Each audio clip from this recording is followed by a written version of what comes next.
Hi DIYers, this is Frank at Alarm Grid. We're back in the Alarm Grid lab working on the 2 gig GC3 self-contained wireless alarm system. This is the newest of the Go Control series keypads. 2 gig also had the Go Control 2, which you can see down here below. Much smaller screen with the larger speaker here. We now have the much larger touchscreen. Programming, everything about this system is just night and day better.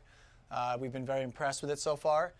Today we'll be working on installing the 2 gig CMDAV-A-GC3. So this is the Verizon CDMA radio that works with Alarm.com and is specifically designed for this new GC3 panel.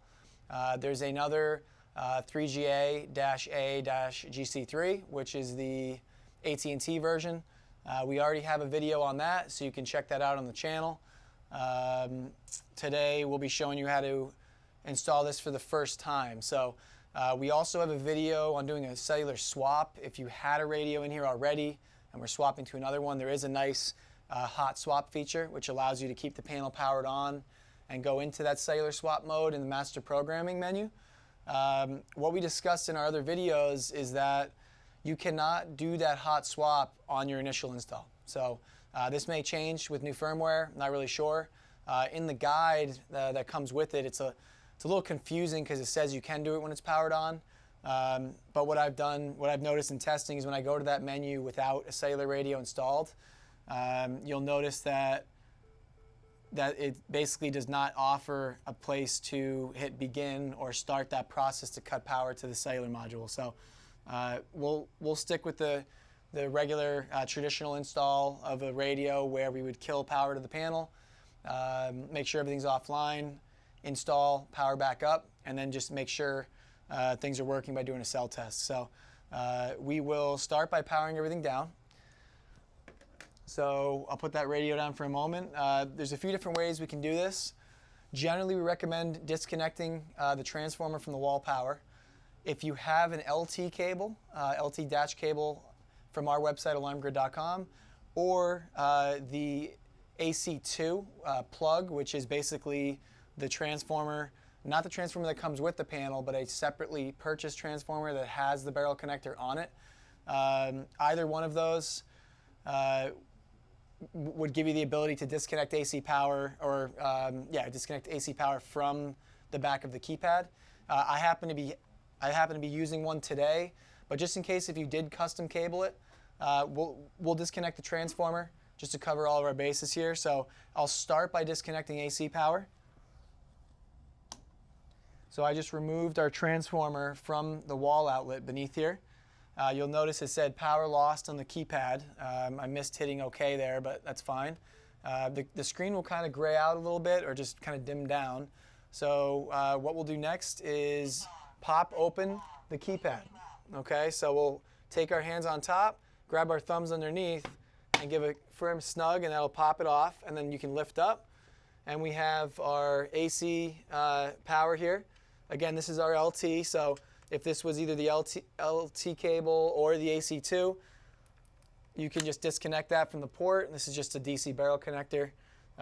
So if you do have this, you don't necessarily have to disconnect your transformer because this offers an easy way to do it.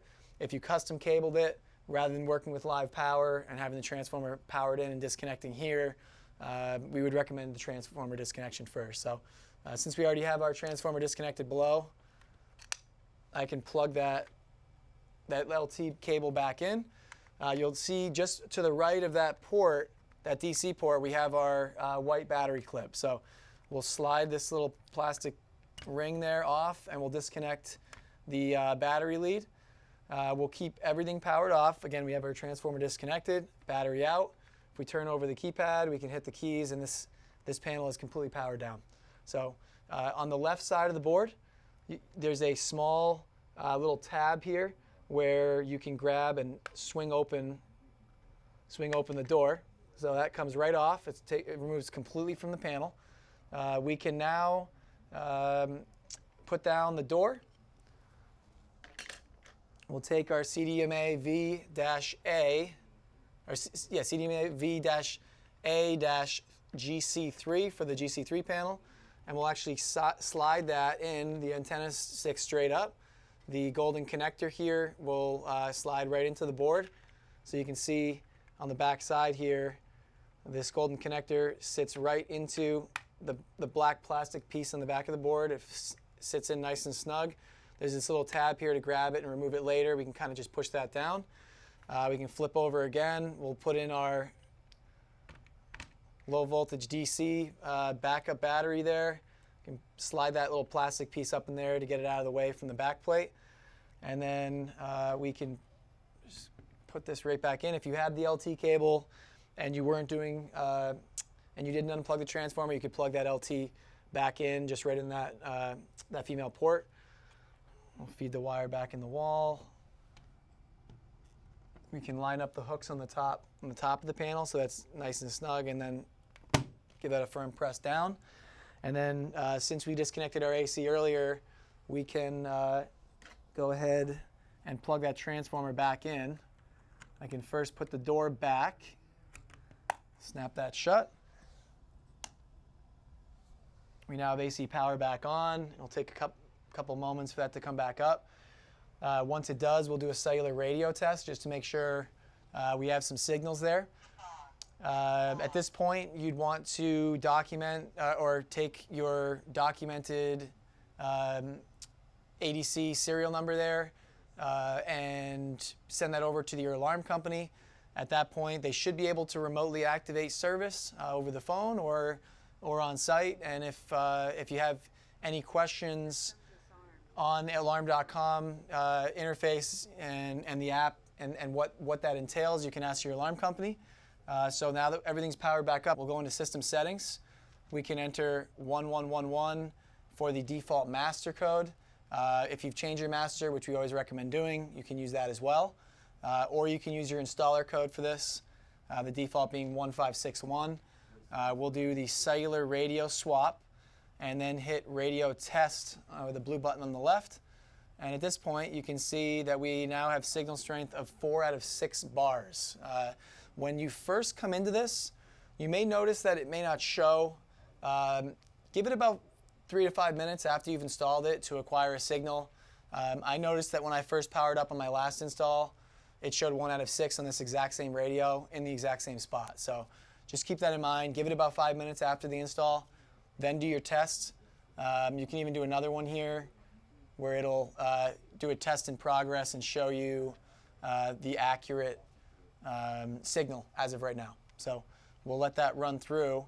It usually does take a couple minutes. So as that's wrapping up there, once you have this cellular unit installed, you can send over the serial number information to your alarm.com dealer.